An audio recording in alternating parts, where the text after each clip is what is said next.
Assalamualaikum warahmatullahi wabarakatuh. Salam genre. Halo teman-teman semua, di kesempatan kali ini kami akan menyampaikan materi mengenai kesehatan reproduksi bagi anak dan remaja. Oke, sesuai dengan Undang-Undang Nomor 16 Tahun 2019 yang mulai berlaku sejak tahun 2019, tepatnya 15 Oktober 2019, ada aturan baru yang menyebutkan bahwa usia minimal untuk menikah adalah 19 tahun baik untuk perempuan maupun laki-laki. Karena kan tadinya dibedain nih laki-laki sama perempuan, tapi sejak 15 Oktober 2019 usia menikah minimal laki-laki dan juga perempuan itu disamain gitu, disamaratain jadi umur 19 tahun. Nah, banyak remaja yang telah berhubungan seksual nih sebelum nikah.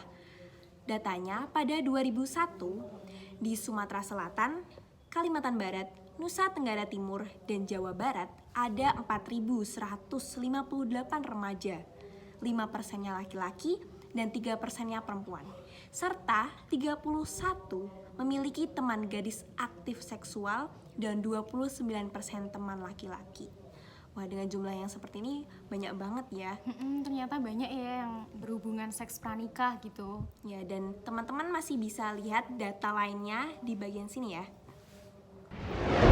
Banyak remaja putri yang terpaksa aktif seksual dikarenakan oleh 1. Korban perkosaan. Jadi banyak nih remaja putri yang mereka itu terpaksa aktif seksual karena menjadi korban perkosaan gitu. Baik itu perkosaan kakaknya, ayahnya, temannya, dan lain sebagainya.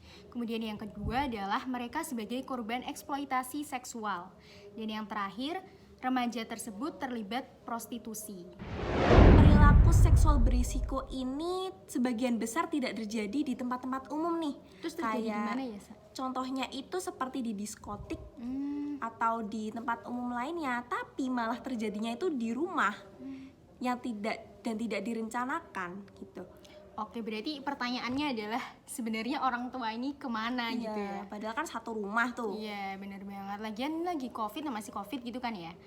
Bagi pelajar yang belum mengadakan kegiatan belajar mengajar di sekolah, kan mereka ada di rumah nih. Orang tua juga masih bekerja di rumah gitu.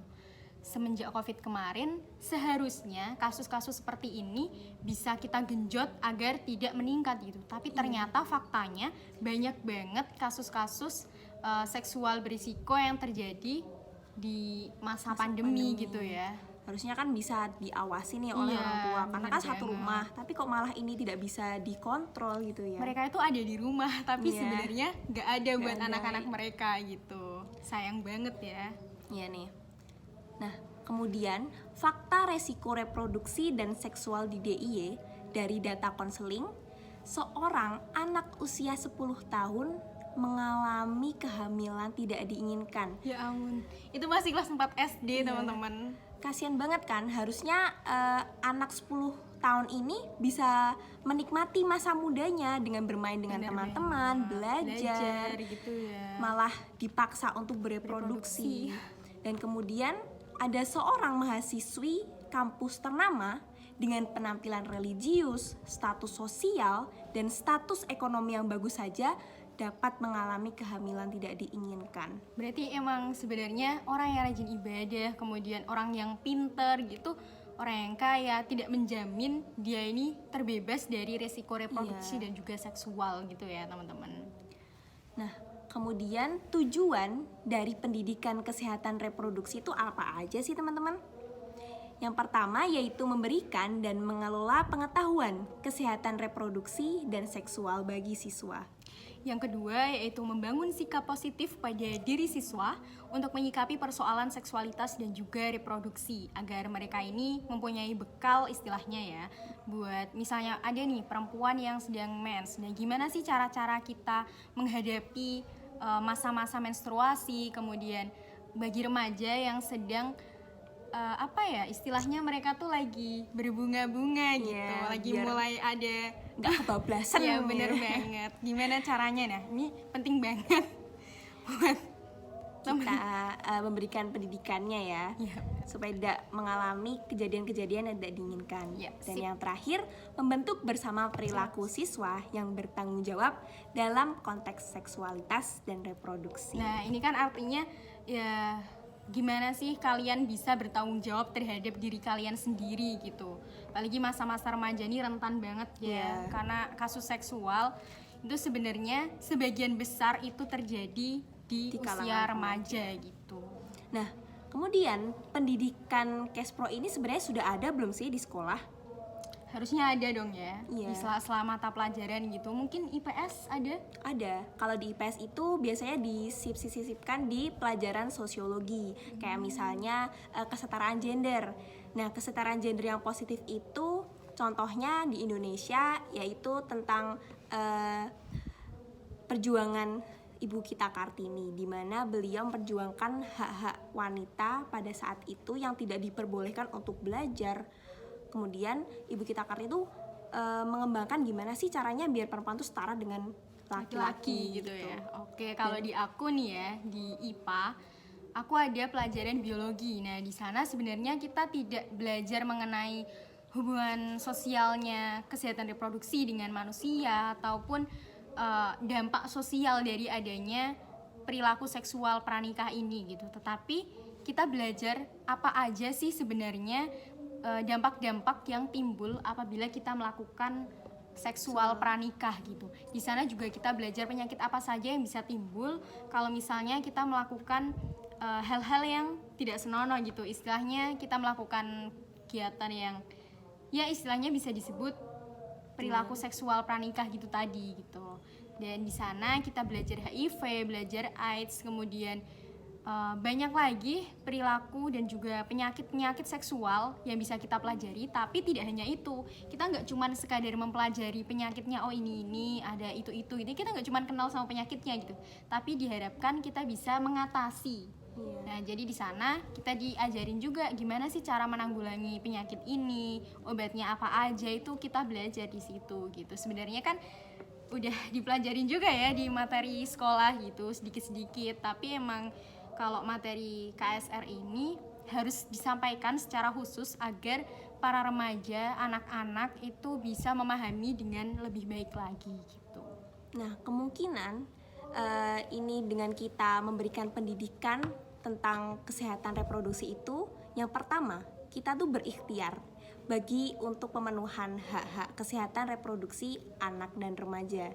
Seperti yang tadi ada contoh anak umur 10 tahun di mana dia itu sudah dipaksa ya, dan dipaksa untuk bereproduksi. Harusnya kan mereka tuh memiliki hak untuk bersenang-senang karena kan masih muda banget ya, main sama teman-teman gitu ya, bisa menikmati, tidak dipaksa untuk melakukan hal seperti itu. Karena di Indonesia tuh sebagian besar kalau udah ada kasus nih, mereka udah dapat kasus ini dinikahkan atau mereka putus sekolah dan sebagainya, sangat disayangkan gitu teman-teman. Terus yang kedua adalah bisa meningkatkan kualitas hidup keluarga. Nah, gimana sih Yesa ningkatin kualitas hidup keluarga yang dimaksud di sini? Nah, jadi mungkin itu maksudnya seperti keluarga yang harmonis. Kemudian anaknya tuh mendapatkan gitu ya? Mendapatkan hak-hak kasih sayang dari keluarga sehingga tidak terjadi adanya perceraian. Kemudian kan biasanya nih kalau misalnya orang tuanya bercerai, ini biasanya berdampak pada kesehatan mental anaknya. Kayak mungkin nanti si anak ini bisa aja stres, kemudian dia bingung nih mau kemana, jadi malah gitu ya, self harm atau mengalami kejadian-kejadian tidak diinginkan. Iya, meskipun banyak juga sebenarnya dampak positif yang bisa anak-anak lakuin gitu, selain kita harus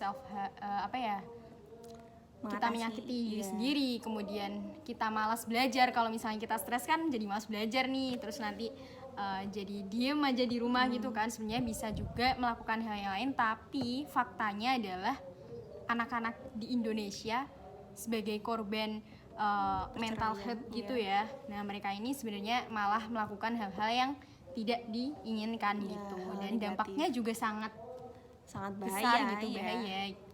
Oke, yang ketiga adalah bisa mencegah stunting anak. Nah, stunting di sini bukan berarti anak-anak itu tumbuh kecil, mungil kayak gitu, bukan.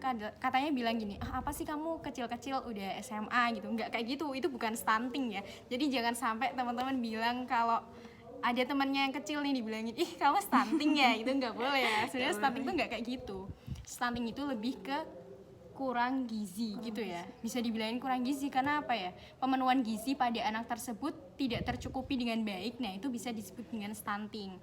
Kalau misalnya udah kecil terus kita nikah, nanti kita punya anak, menuin gizi kita sendiri aja masih susah gimana mau menuin gizi anak kita gitu.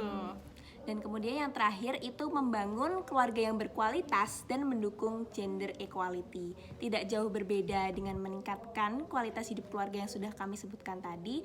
Jadi membentuk keluarga yang harmonis sehingga anak tersebut mendapatkan kebahagiaan yang seharusnya mereka dapatkan. Seperti itu. Jadi suka sama suka tuh boleh. Tapi jangan sampai kalian terjerumus ke dalam hal-hal yang tidak baik, apalagi sampai berhubungan seks gitu ya. Nah, tadi itu adalah materi-materi yang sudah kami sebutkan tentang kesehatan reproduksi anak dan remaja. Mungkin teman-teman bisa ambil positifnya aja dari video kita kali ini. Semoga bisa bermanfaat dan juga bisa menjadi pengetahuan dasar buat teman-teman. Bisa mengingatkan teman-teman juga tentang pentingnya kesehatan seksual dan juga reproduksi pada anak dan juga remaja. Nah, sampai jumpa lagi teman-teman di materi kita berikutnya. Salam genre. Wassalamualaikum warahmatullahi wabarakatuh. Dadah.